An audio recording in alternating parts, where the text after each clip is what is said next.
Bienvenidos a este curso sobre la teología sistemática. Y empezamos con definiciones. ¿Qué es la teología sistemática?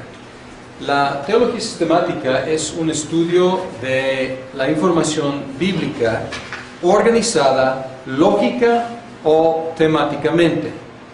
No en su orden canónico ni en su orden cronológico, es un orden lógico o temático alrededor de ciertos enfoques, ciertos temas. Y en la teología reformada, clásicamente hay ciertos temas que vamos a enumerar.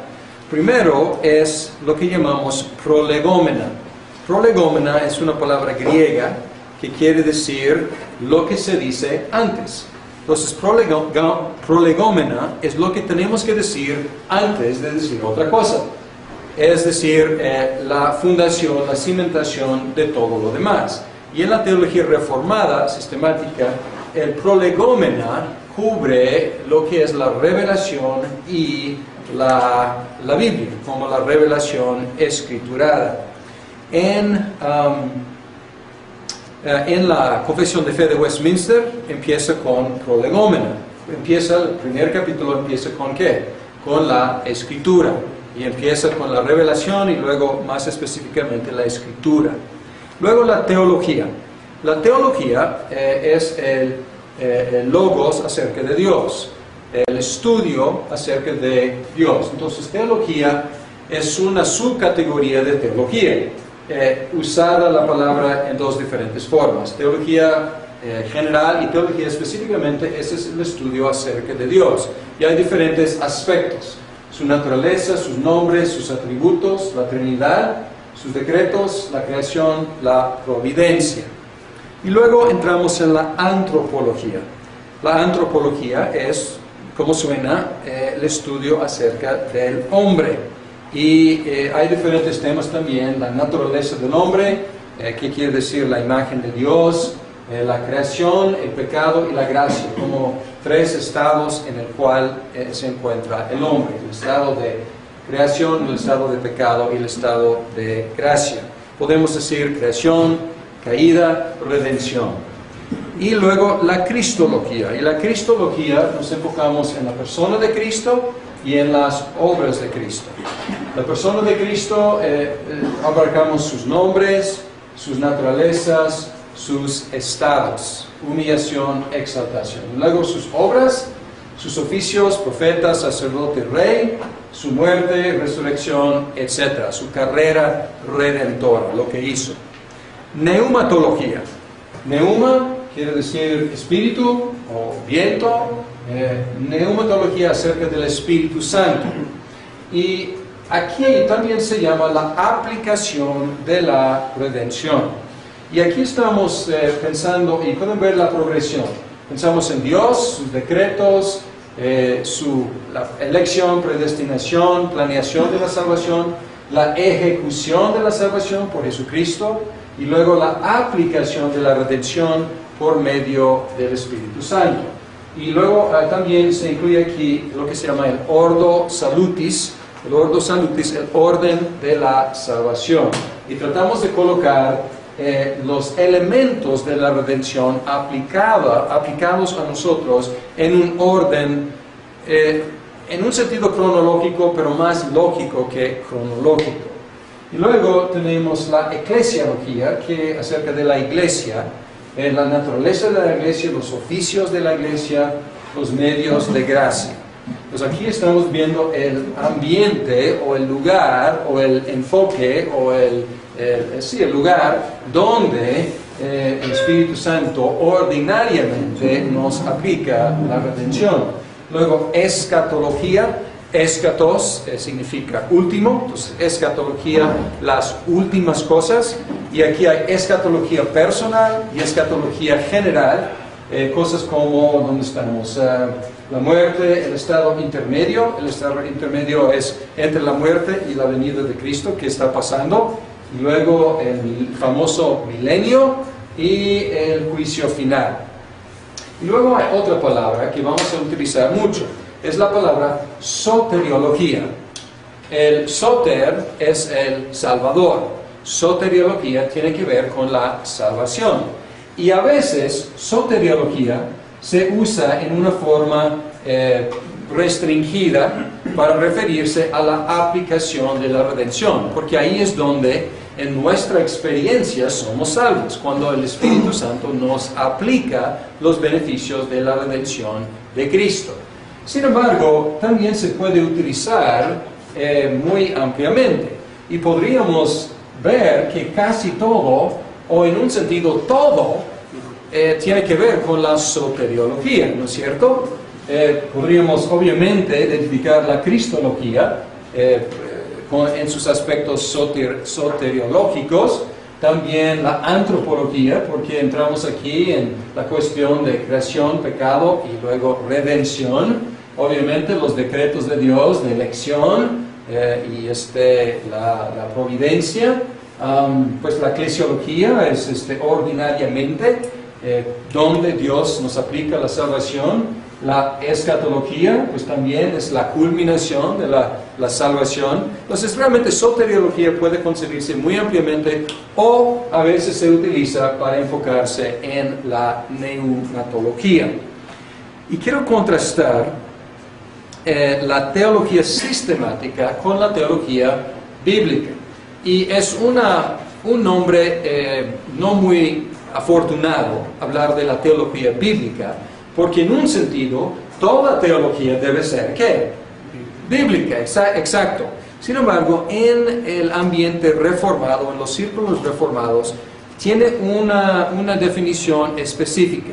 La teología bíblica se organiza histórica o cronológicamente, o podríamos decir canónicamente, siguiendo el orden de la salvación como es revelada en la Biblia. Y contrasta con la teología sistemática, que es lógica, y la teología bíblica es teológica.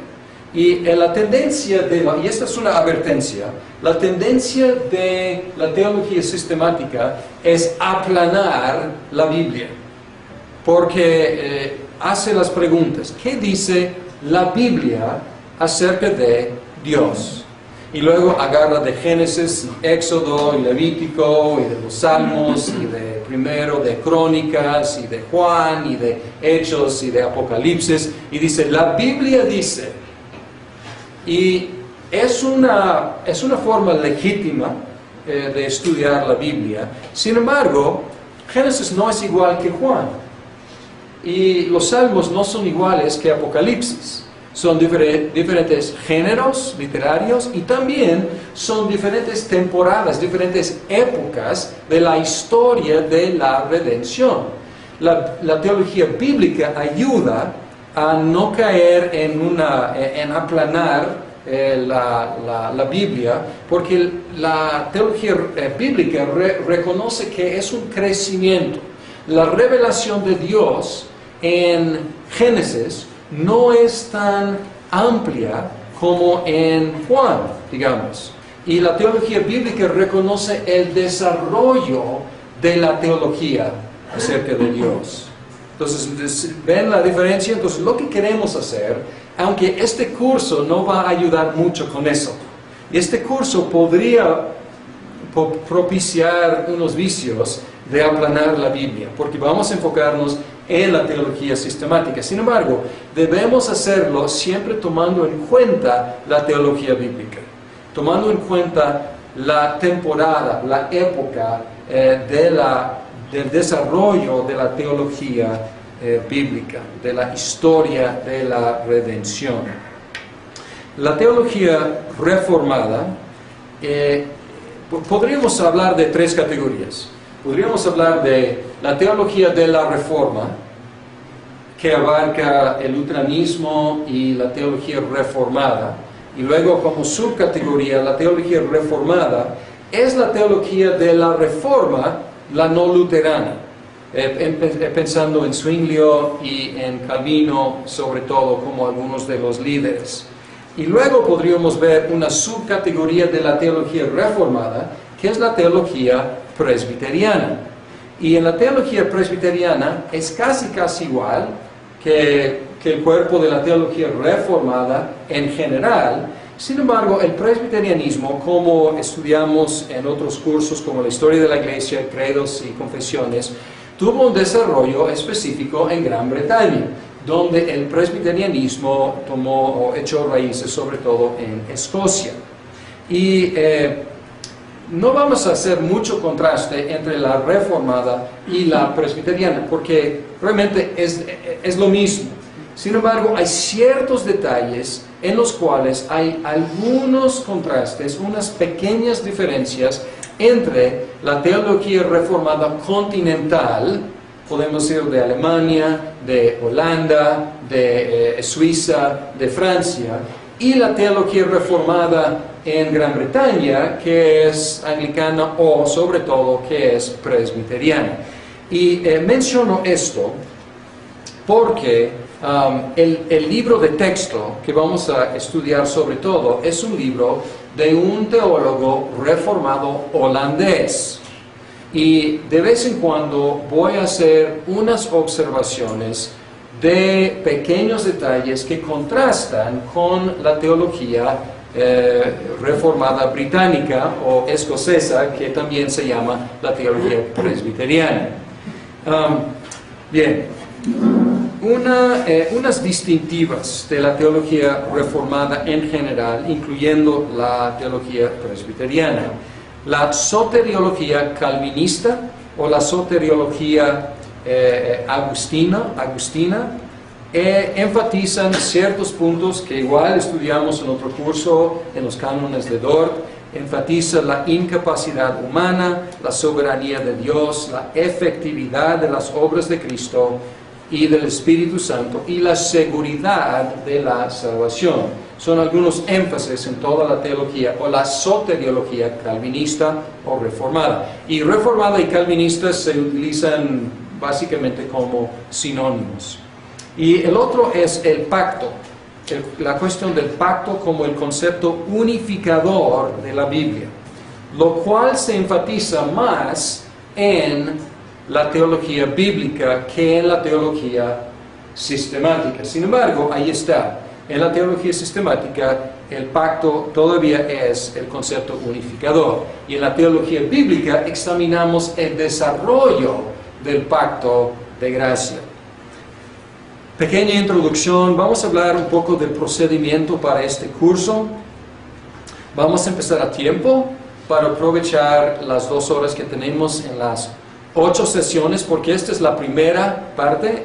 Este curso, diferente a los otros, tiene 2 partes, primera parte y segunda. Entonces, en lugar de 8 semanas, este curso va a utilizar 16 semanas y tenemos 2 horas en cada sesión. Y les recomiendo que no se fuguen después de la primera parte. Yo enseñé una vez algo muy parecido a este curso. Esto es un poco amplificado, pero básicamente el mismo curso, y algunos terminaron a la mitad y nunca llegaron a Cristo ni a la salvación. Llegaron solamente a la teología y la antropología y dejaron al hombre perdido. Entonces no hay que quedarse muy cortos ahí. Hay que ver la solución, que es en Cristo y en el Espíritu Santo. Los primeros 5 minutos se presentarán, o ustedes más bien presentarán, un examencito cada vez sobre la lectura de la semana. La lectura va a ser pesada y estoy tratando de incentivarlos un poco y darles la disciplina de leer lo asignado cada semana, porque si no van a estar muy atrasados muy pronto. Entonces vamos rápido y por eso va a haber un examencito primeros 5 minutos. El examencito no será difícil si han leído la lectura, y si no será imposible básicamente. Entonces nada más va a ser como una ayuda para que sean muy disciplinados. La conferencia, como siempre, durará unos 50 minutos y luego habrá un descanso y tiempo para preguntas. La calificación final se basará en dos cosas: en los examencitos y el examen final. Después de cada sección, después de 8 semanas habrá un examen semifinal, y luego después de las otras 8 semanas otro examen semifinal. Pero el último no va a ser cumulativo, o sea, vamos a llegar a parte de la cristología, y el primer examen cubrirá prolegómena, teología, antropología y algo de cristología. Luego lo demás en el segundo examen. Entonces voy a sumar de los examencitos y el examen final. Por lo pesado de la lectura, no habrá un ensayo. Y es algo que lamento, porque el ensayo es un ejercicio de mucho aprendizaje, la verdad. Pero no quiero sobrecargarlos. Sin embargo, debo mencionar, hay algunos aquí que son candidatos para el Santo Ministerio en la Iglesia Presbiteriana en México. Y ustedes tendrán eventualmente que presentar un ensayo teológico. Vale la pena aprovechar esta oportunidad. Y yo creo que si ustedes en sus mentes piensan, si hay un ensayo en este curso, pues les convendrá muchísimo. Si otros quieren investigar algo, adelante, y yo los apoyo, pero no lo voy a requerir esta vez. Y como digo, lo siento, porque la verdad es una oportunidad de profundizar en un tema. Ustedes tienen enfrente de ustedes tienen una descripción del curso, y ahí se habla básicamente de lo que acabo de decir. Luego hay una breve bibliografía. Tenemos en nuestra pequeñísima biblioteca unos libros bastante buenos para la teología sistemática. Y aquí no tengo el texto. A ver, ¿me prestas por favor el texto de Berkhof? Gracias. Este es el texto principal. Y pues de Luis Berkhof van a leer más o menos la mitad en la primera sección y la otra mitad en la segunda sección. Hay también otras versiones, parece que yo no tengo todo aquí, pero aquí pueden ver que hay un manual de doctrina cristiana, que es también de Berkhof, que es un resumen de la teología sistemática. Entonces es pues digamos la tercera parte o la cuarta parte de este libro. Algunos de ustedes lo leyeron en la otra versión de este curso que di.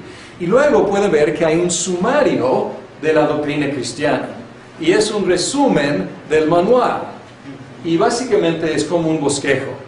Pero a lo mejor si quieren ver el esqueleto, pueden ver sumario, y luego si quieren ver algo de la carne, pueden ver más bien el manual, y aquí pueden ver el cuerpo completo, y es lo que van a estudiar. Pero a lo mejor aquí pueden perderse un poco y pueden recurrir al manual para como aclarar qué quiere decir. Luego también hay otro, James Montgomery Boyce, Fundamentos de la Fe Cristiana. Es una teología, dice, exhaustiva y comprensible. Y a lo mejor son palabras contradictorias, exhaustiva y comprensible, pero la verdad sí es. O sea, está escrita en una forma más accesible, y está escrito por un teólogo del siglo XX. Y de hecho fue mi pastor cuando yo estaba en el seminario. Un pastor que murió joven en sus 60s, pero dejó una huella muy importante en la iglesia contemporánea. Juan Calvino. Juan Calvino es su librito, que es la institución de la religión cristiana. Y para los que son candidatos del Santo Ministerio, los dos libros que tendrán que haber leído son Berkhof y la institución de la religión cristiana. No estoy asignándolo para este curso, pero ustedes, los candidatos, tendrán que haberlo leído. ¿Qué sigue? Calvino también. Esto no, aquí está el sumario de la la doctrina cristiana por Berkhoff. Y luego este es sumario de la institución de la religión cristiana. Otra vez es un resumen mucho más abreviado que si no quieren taclear o si no quieren leer toda la institución, esto les daría la idea. Y luego Harvey Cohn, también que fue profesor mío, no veo aquí, parece que está ahí en la biblioteca, no, aquí está. Harvey Cohn, Teología Contemporánea en el Mundo. Este es un panorama de muchas teologías modernas, y aquí pues teología de la secularización, ética situacional, teología de la esperanza, de la historia, de la evolución, etcétera, etcétera. Estos es un repaso pues breve de muchas ideas teológicas, pocas ortodoxas, pero aquí es bueno saber lo que hay en el mundo, y esto ayuda. Luego, Hodge. Hodge fue un teólogo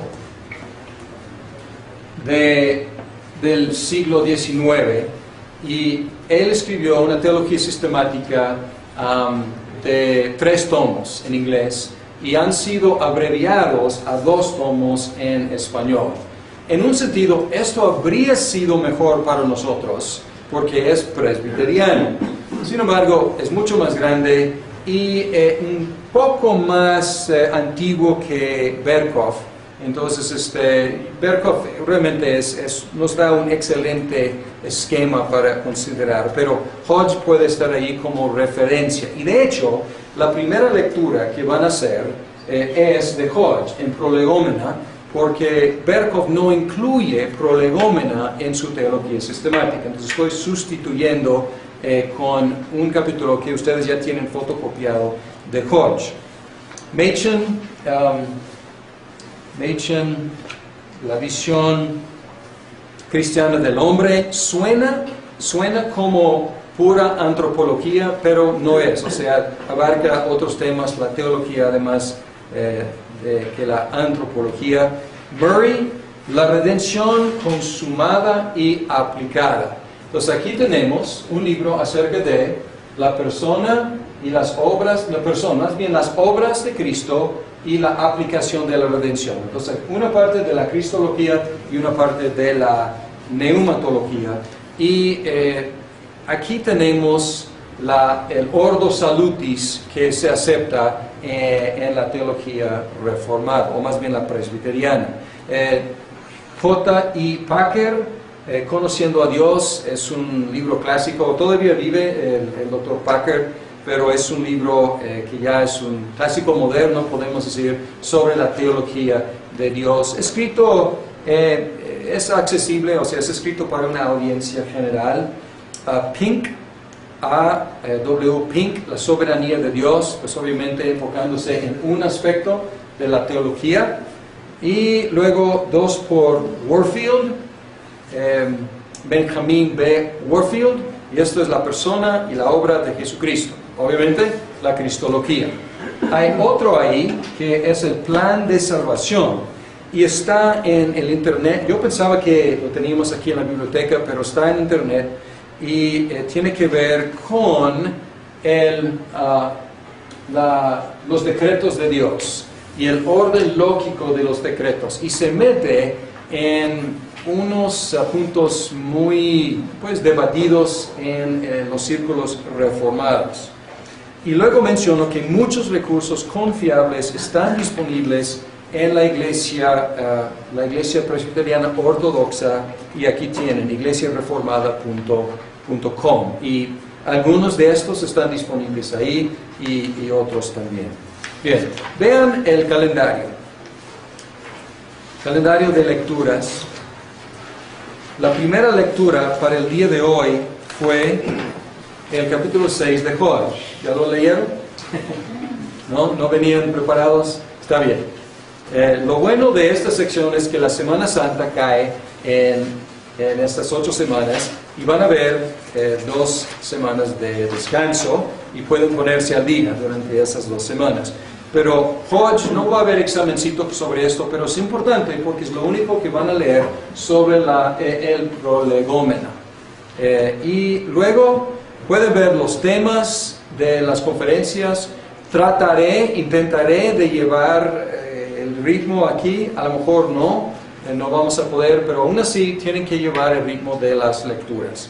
Las lecturas van a ver que tiene 6 partes, la teología sistemática, y luego en las 6 partes tiene diferentes secciones, primera sección, segunda, y luego tiene capítulos. Y estos es lo que ven aquí. Primera parte, primera sección, 1 al 4, significa pues capítulos 1 al 4 de primera sección y primera parte. Y la lectura es como entre, digamos, como 50 a 60, 70 páginas por semana.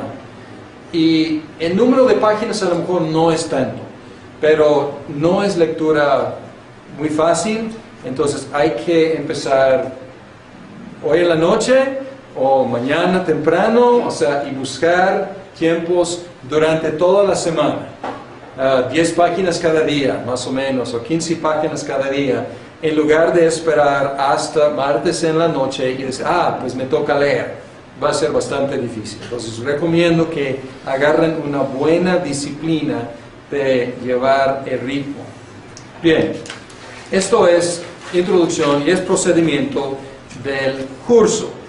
Ya vamos a cubrir, si Dios permite, no sé si podamos cubrir todo el prolegómena hoy, pero vamos a hacer la lucha. Las ideas de Dios y de la religión sobrenatural requieren un concepto de revelación.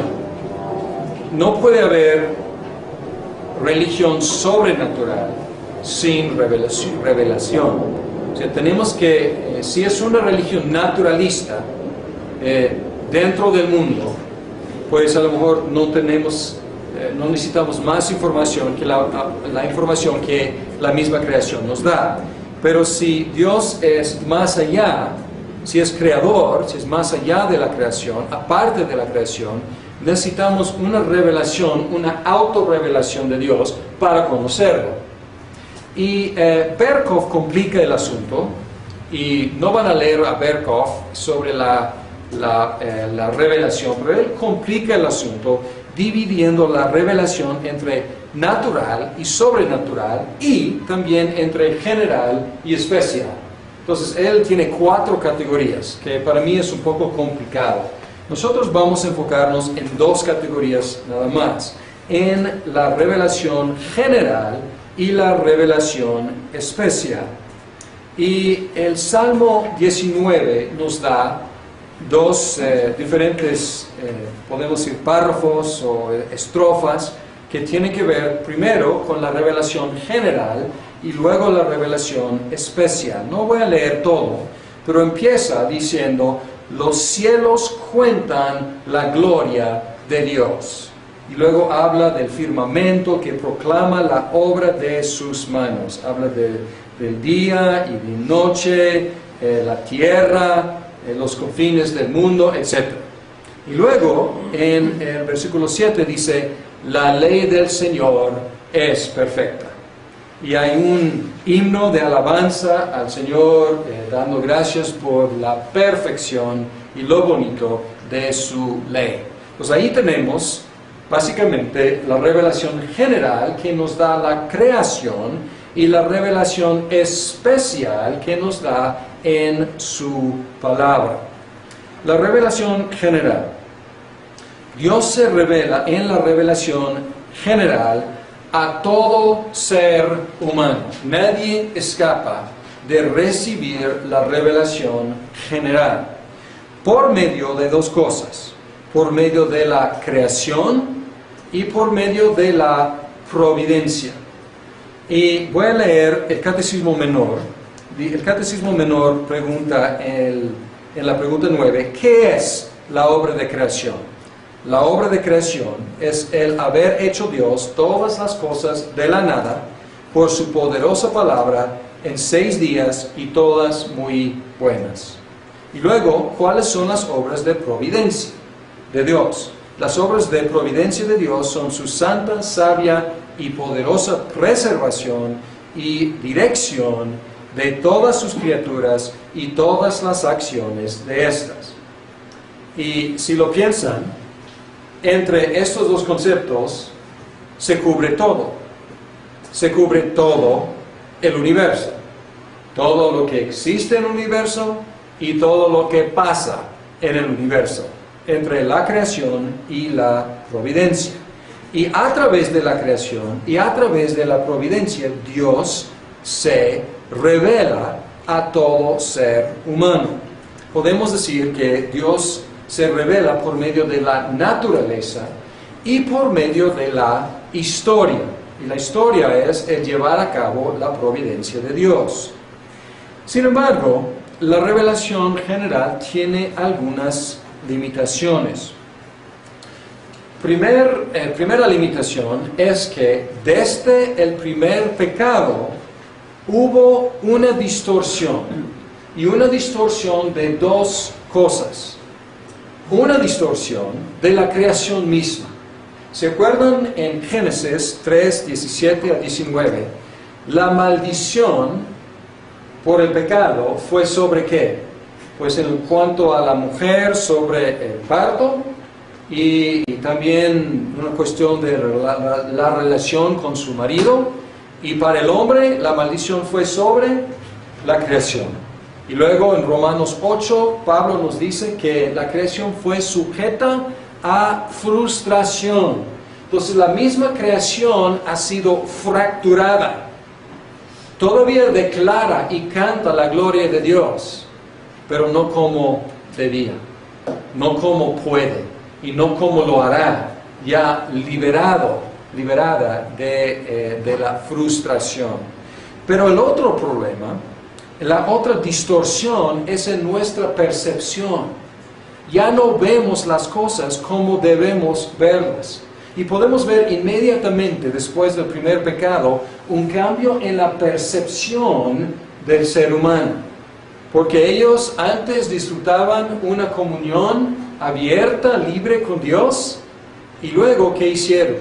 Se escondieron de Dios. Ya le tenían miedo, ya le tenían pavor, ya su perspectiva sobre Dios estaba distorsionada. Y su perspectiva sobre la creación, o más bien su capacidad de leer la creación, también distorsionada. La creación, la revelación general, nos proclama que Dios es el buen creador omnipotente, pero no nos explica el plan de redención. Y este es el otro limitante. Declara la gloria del Creador, pero no nos declara nuestra salvación. No es suficiente en sí para darnos conocimiento salvífico de Dios. Hay algunos que dicen que sí.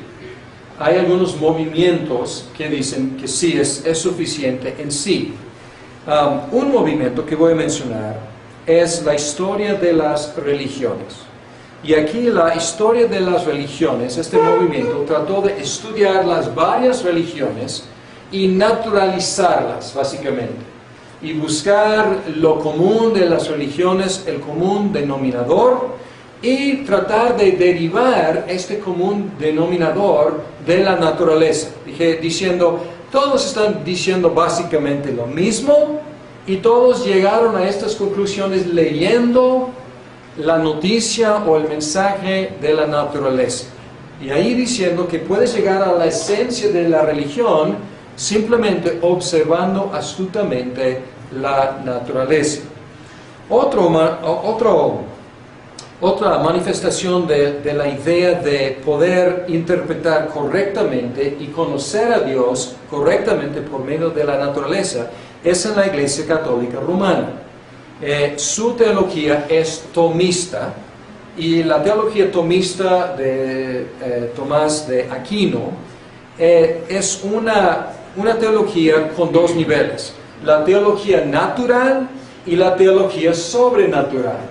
Y hay muchas cosas que la teología natural, que podemos aprender de la creación, nos enseña.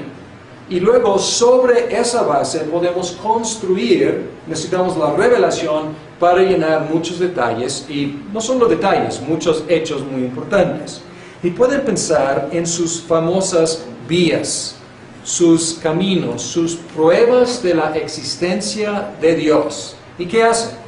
Tratan de demostrar que hay un Dios, la existencia de Dios, del Dios de la Biblia, por medio de argumentos basados en la naturaleza.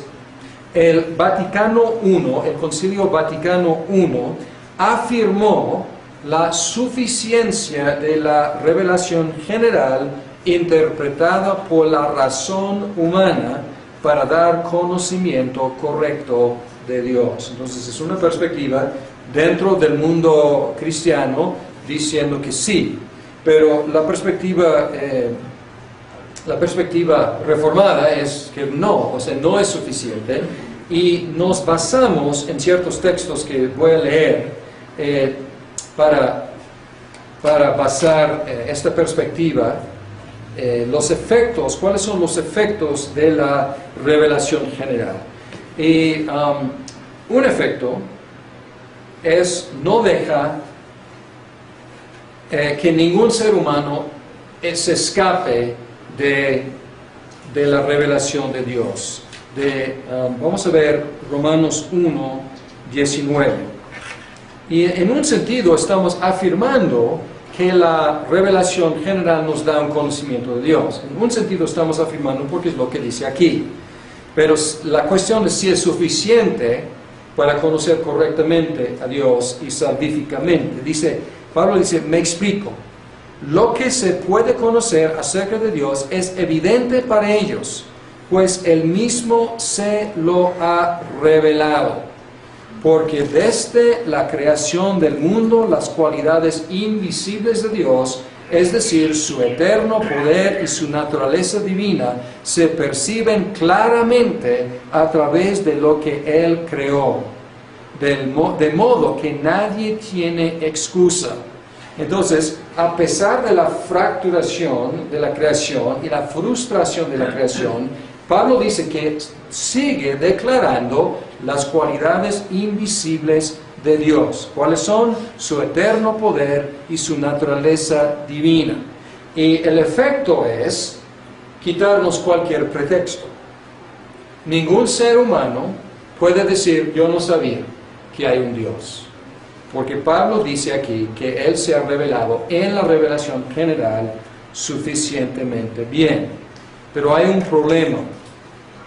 El versículo 21 dice, a pesar de haber conocido a Dios, no lo glorificaron como a Dios, ni le dieron gracias, sino que se extraviaron en sus inútiles razonamientos y se les oscurió su insensato corazón. Aunque afirmaban ser sabios, se volvieron necios y cambiaron la gloria del Dios inmortal por imágenes que eran réplicas del hombre mortal, de las aves, de los cuadrúpedos y de los reptiles. Por eso, Dios los entregó a los malos deseos de sus corazones, etcétera, etcétera. Y aquí vemos que pues sigue bajando aquí el capítulo, describiendo el descenso humano, y está diciendo aquí, básicamente, que el hombre tiene el conocimiento de Dios, pero resiste ese conocimiento. Entonces, no tiene pretexto por no conocer, pero no quiere y resiste. Entonces, es una tensión en un sentido, o sea, tiene lo suficiente para conocerlo, pero no quiere, y por lo tanto no lo conoce por medio de la revelación general. La revelación general nos pone en necesidad de la revelación especial, porque la revelación general se dirige a nosotros como criaturas. Pero la revelación especial se dirige a nosotros como pecadores.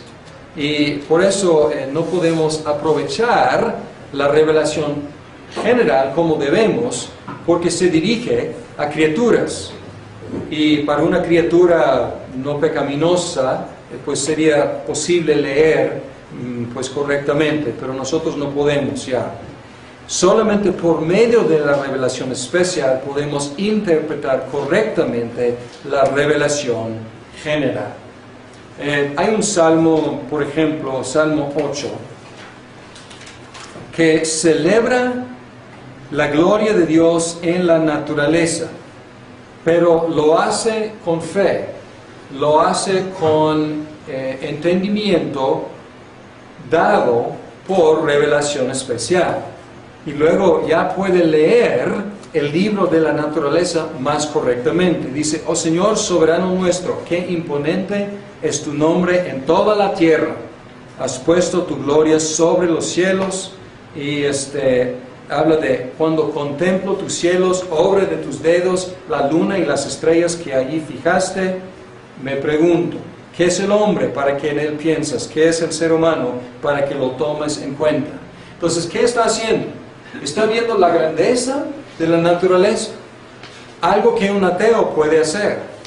Pero aquí el salmista, informado por la revelación especial, sabe que los cielos son obra del dedo de Dios.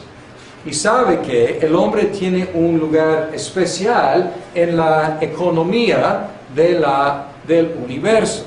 Entonces, ¿qué está haciendo? Está leyendo la naturaleza con lentes de la revelación especial.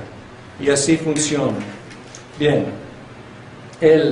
la Confesión de Westminster empieza resumiendo la necesidad, la función de la revelación general y la necesidad de la revelación especial. Y voy a leer el primer párrafo.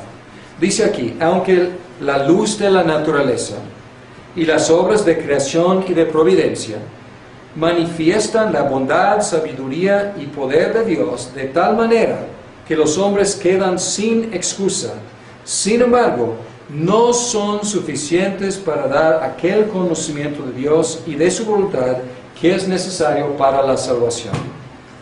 Por lo que le agradó a Dios en varios tiempos y de diversas maneras revelarse a sí mismo y declarar su voluntad a la iglesia. Además, para conservar y propagar mejor la verdad y para el mayor consuelo y establecimiento de la iglesia contra la corrupción de la carne, la malicia de Satanás y del mundo, le agradó dejar esa revelación por escrito, por todo lo cual las santas escrituras son muy necesarias, y tanto más cuanto que han cesado ya los modos anteriores por los cuales Dios reveló su voluntad a su iglesia. ¿Qué está diciendo? Revelación general, buenísima, nos deja sin pretexto, sin excusa, no nos da la salvación. Por lo tanto, la revelación especial es necesaria. Pero para que la revelación especial no sea distorsionada, es necesario que la revelación especial se escriturara, que se escribiera en libro humano. Y la revelación especial, ya vamos a entrar en ese tema, vamos a ver cómo nos llegó. Y aquí estamos apreciando algo de la teología bíblica, porque estamos viendo algo progresivo, que la revelación especial creció, desarrolló, aumentó. Se dirigió primero a individuos, a Adán, a Noé, y luego a una familia, la familia de Abraham, luego a una tribu, la tribu de Jacob, y luego una nación, la nación de Israel, y luego a una raza, la raza de los judíos, y luego a todas las naciones de la tierra. Entonces podemos ver una ampliación. Primero empezó palabra individual, y ya es una palabra universal, predicada a todas las naciones. Llegó a su máxima expresión en la persona y la obra de Jesucristo. Y si leemos las primeras líneas de la carta a los Hebreos, dice, Dios, que muchas veces y de varias maneras habló a nuestros antepasados en otras épocas por medio de los profetas, en estos días finales nos ha hablado por medio de su Hijo. A este lo designó heredero de todo y por medio de él hizo el universo. El Hijo es el resplandor de la gloria de Dios, la fiel imagen de lo que Él es. Y Él que sostiene todas las cosas con su palabra poderosa. Y luego pues sigue, el resto del libro exalta a Jesús, pero todo fluye de esta idea magna, que Jesús es la última, la máxima, la mejor, la revelación de Dios. Y por lo tanto, la Confesión de Fe de Westminster y la Teología Reformada concluye que la revelación especial terminó con el Nuevo Testamento, que Dios ya no está dando más revelación especial. ¿Por qué? Porque porque Jesús es la última palabra. En los últimos días Dios habló definitivamente, ya no por profecías como antes, en muchas maneras, en varios tiempos, ya nos ha hablado por medio de su Hijo. Al decir esto, estamos negando la continuación de nueva revelación especial, pero estamos escuchando la revelación especial cada vez que nos acercamos a la palabra de Dios en la Biblia. Podemos ver tres formas de revelación especial, y estas tres formas también podemos decir son progresivas, pero se traslapan mucho. La primera es, y aquí voy a borrar todo esto.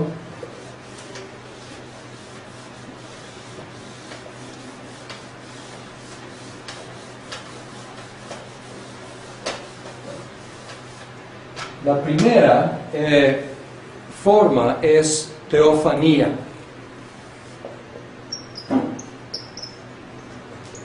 Teofanía. En el Antiguo Testamento, sobre todo, hay teofanías sorprendentes, apariencias de Dios. Dios se presenta en diferentes formas. Hay ese personaje misterioso que se llama el ángel del Señor. A veces se parece humano, a veces se parece ángel, y luego de repente hace cosas que parecen cosas divinas. Entonces es un poco o muy misterioso. Pero lo que utilizó fue manifestaciones externas. Y también podemos pensar en el arbusto, la zarza ardiente. Es una manifestación externa. Dios constituye a los que reciben esas teofanías en testigos. Ellos pueden decir, yo vi esto. Moisés podría regresar a Egipto y decir, yo vi esta visión de Dios fuera de mí. Y entonces son testigos que reciben estas teofanías. Y luego hay profecías. Es otra forma.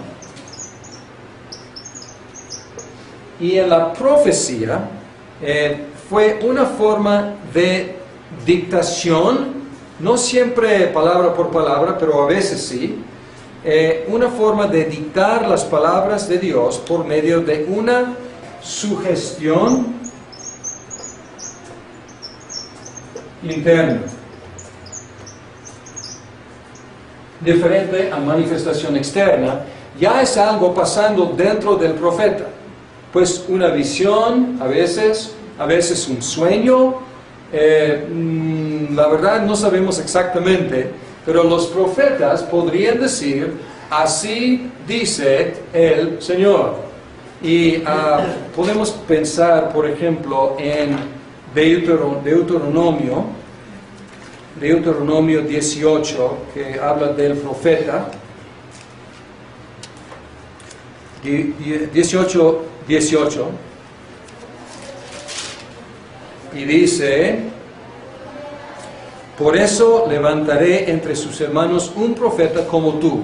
Pondré mis palabras en su boca, y él les dirá todo lo que yo le mande. Entonces este es como el arquetipo profético. Dios pone por diferentes maneras, pero algo pasando dentro de ellos, pone en su boca sus palabras. Y podemos decir, perdón, 18, 18. Deuteronomio 18, 18.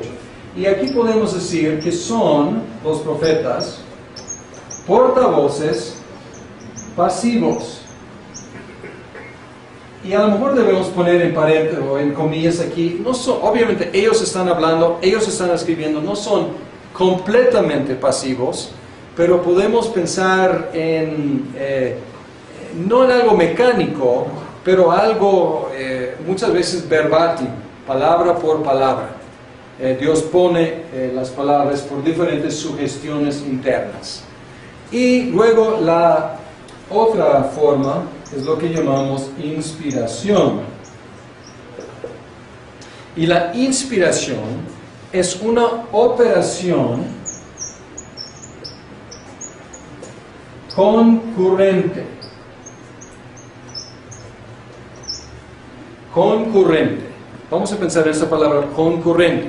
Dos corrientes confluyendo. Fluyendo juntas dos corrientes. Y aquí, en la inspiración, Dios utilizó personalidades de los escritores para que ellos escribieran las palabras de Dios. Y ellos se convirtieron en agentes activos. Y entonces podemos ver manifestación externas a testigos, sugestiones internas por medio de portavoces pasivos y luego operación concurrente por medio de agentes activos. No quiero que tomen estas categorías como herméticas, porque hay traslape, hay grados, podemos decir. Por ejemplo, Pablo mismo, diríamos que las cartas de Pablo principalmente es por medio de operación concurrente. Sin embargo, Pablo mismo dice que yo fui llevado al tercer cielo y yo vi visiones. Pues esto es más como sugestión interna o quizás casi como una teofanía. Pues no sabemos exactamente y no nos explica muy bien qué pasó. Pero hay traslape. Sin embargo, así son tres diferentes maneras de revelación especial. Y podemos pensar en inspiración, podemos pensar en 2 de Timoteo 3:16, es un texto clásico sobre la inspiración, y aquí habla de, estoy en primera, 2 de Timoteo, dice, toda escritura es Dios exhalada y útil para enseñar, para reprender, para corregir y para instruir en justicia. Y aquí dice, toda escritura es inspirada, pero es Dios exhalada. Y luego, también en Pedro, 2 de Pedro 1:19, habla de los profetas de la Santa Escritura que fueron inspirados en el sentido de llevados, conducidos por Dios, para que ellos escribieran lo que Dios quisiera que escribieran. Pero no es tanto dictación, porque vemos que Dios utilizó sus personalidades para que ellos escribieran lo que Él quisiera escribir. Y podemos decir que las tres formas de revelación han existido en cada época, pero una u otra ha prevalecido. Por ejemplo, la teofanía prevaleció en el tiempo de los patriarcas, la profecía desde Samuel hasta los apóstoles, y la inspiración, pues muy traslapada desde Moisés hasta el último apóstol Juan.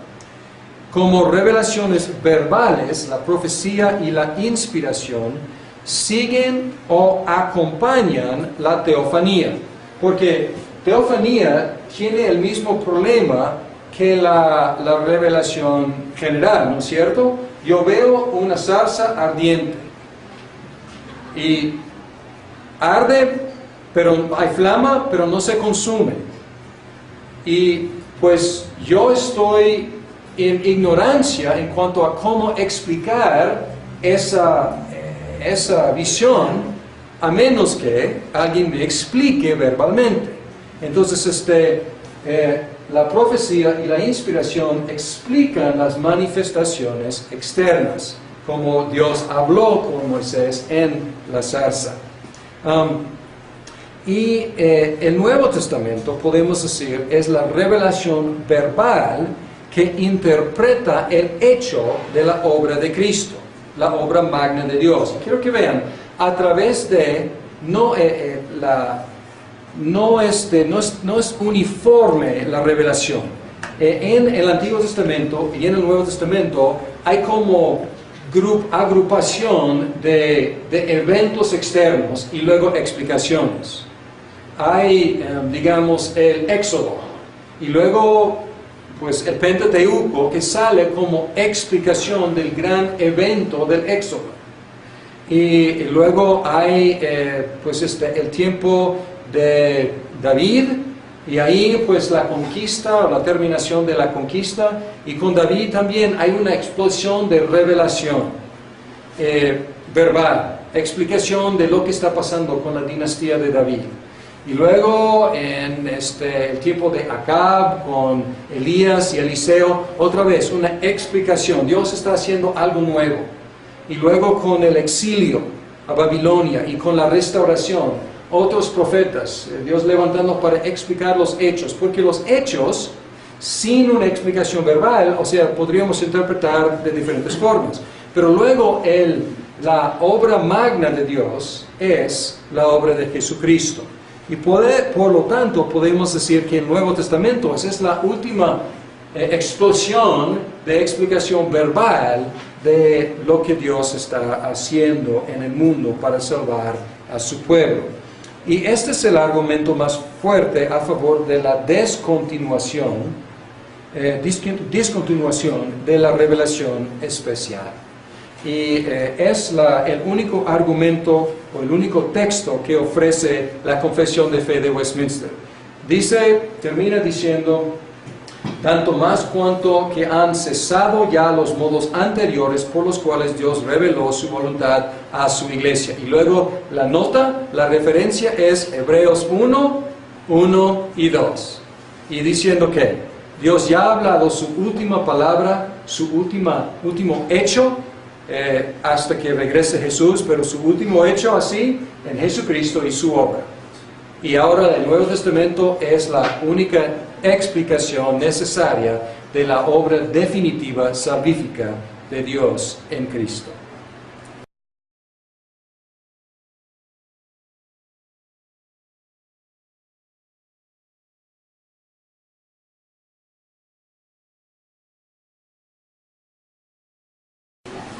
Bienvenidos a este curso sobre la teología sistemática. Y empezamos con definiciones. ¿Qué es la teología sistemática? La teología sistemática es un estudio de la información bíblica organizada lógica o temáticamente. No en su orden canónico ni en su orden cronológico, es un orden lógico o temático alrededor de ciertos enfoques, ciertos temas. Y en la teología reformada, clásicamente hay ciertos temas que vamos a enumerar. Primero es lo que llamamos prolegómena. Prolegómena es una palabra griega que quiere decir lo que se dice antes. Entonces, prolegómena es lo que tenemos que decir antes de decir otra cosa. Es decir, la fundación, la cimentación de todo lo demás. Y en la teología reformada, sistemática, el prolegómena cubre lo que es la revelación y la Biblia, como la revelación escriturada. En la Confesión de Fe de Westminster empieza con prolegómena. El primer capítulo empieza con ¿qué? Con la escritura. Y empieza con la revelación y luego más específicamente la escritura. Luego la teología. La teología es el logos acerca de Dios, el estudio acerca de Dios. Entonces teología es una subcategoría de teología.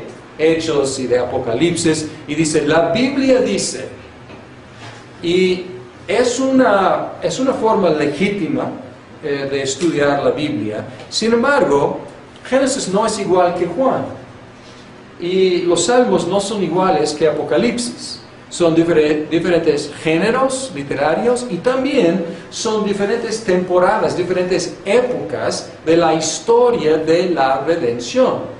La teología bíblica ayuda a no caer en aplanar la Biblia, porque la teología bíblica reconoce que es un crecimiento. La revelación de Dios en Génesis no es tan amplia como en Juan, digamos.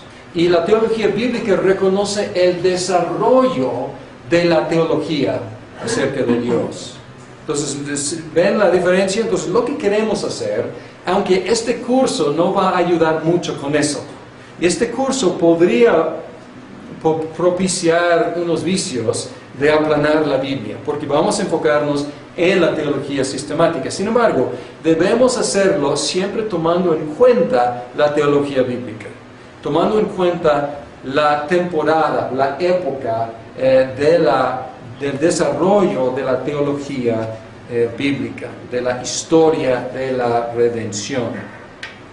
La teología reformada,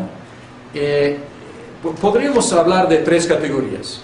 Podríamos hablar de la teología de la Reforma, que abarca el luteranismo y la teología reformada. Y luego, como subcategoría, la teología reformada es la teología de la Reforma, la no luterana, pensando yo.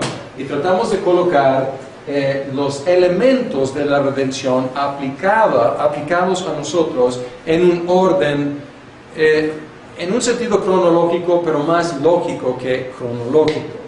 Y luego tenemos la eclesiología, que acerca de la iglesia, la naturaleza de la iglesia, los oficios de la iglesia, los medios de gracia. Pues aquí estamos viendo el ambiente o el lugar o el enfoque o el lugar donde el Espíritu Santo ordinariamente nos aplica la redención. Luego, escatología, escatos significa último, entonces escatología, las últimas cosas, y aquí hay escatología personal y escatología general, cosas como, ¿dónde estamos? La muerte, el estado intermedio. El estado intermedio es entre la muerte y la venida de Cristo, que está pasando, y luego el famoso milenio y el juicio final. Y luego hay otra palabra que vamos a utilizar mucho, es la palabra soteriología. El soter es el salvador. Soteriología tiene que ver con la salvación.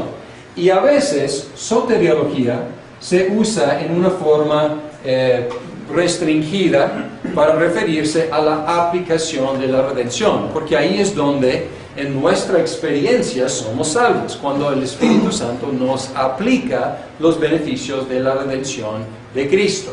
Sin embargo, también se puede utilizar muy ampliamente, y podríamos ver que casi todo, o en un sentido todo, tiene que ver con la soteriología, ¿no es cierto?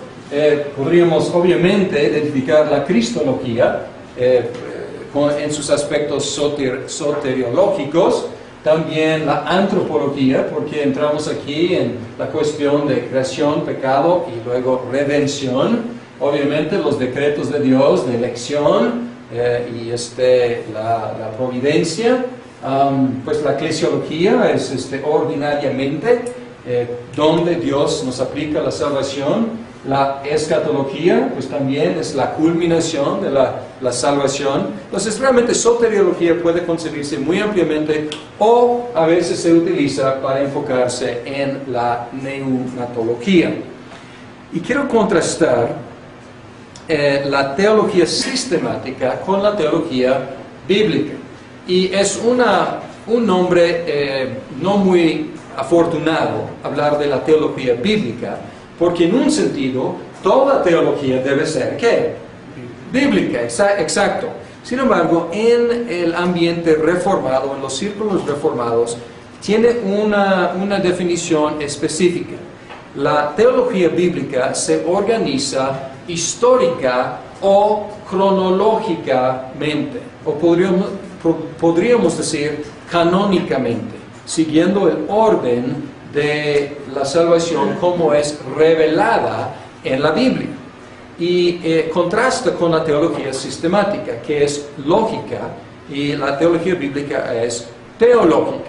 Y la tendencia y esta es una advertencia, la tendencia de la teología sistemática es aplanar la Biblia, porque hace las preguntas, ¿qué dice la Biblia acerca de Dios? Y luego agarra de Génesis, Éxodo y Levítico y de los Salmos y de primero de Crónicas y de Juan y de usar la palabra en dos diferentes formas. Teología general y teología específicamente, ese es el estudio acerca de Dios. Y hay diferentes aspectos, su naturaleza, sus nombres, sus atributos, la Trinidad, sus decretos, la creación, la providencia. Y luego entramos en la antropología. La antropología es, como suena, el estudio acerca del hombre. Y hay diferentes temas también, la naturaleza del hombre, ¿qué quiere decir la imagen de Dios? La creación, el pecado y la gracia, como tres estados en el cual se encuentra el hombre: el estado de creación, el estado de pecado y el estado de gracia. Podemos decir creación, caída, redención. Y luego la cristología. Y la cristología nos enfocamos en la persona de Cristo y en las obras de Cristo.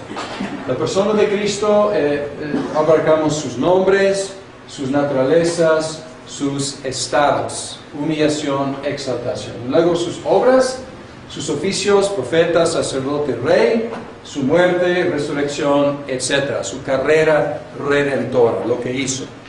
Neumatología. Neuma quiere decir espíritu o viento. Neumatología acerca del Espíritu Santo. Y aquí también se llama la aplicación de la redención. Y aquí estamos pensando, y pueden ver la progresión. Pensamos en Dios, sus decretos, la elección, predestinación, planeación de la salvación, la ejecución de la salvación por Jesucristo, y luego la aplicación de la redención por medio del Espíritu Santo. Y luego también se incluye aquí lo que se llama el ordo salutis, el orden de la salvación.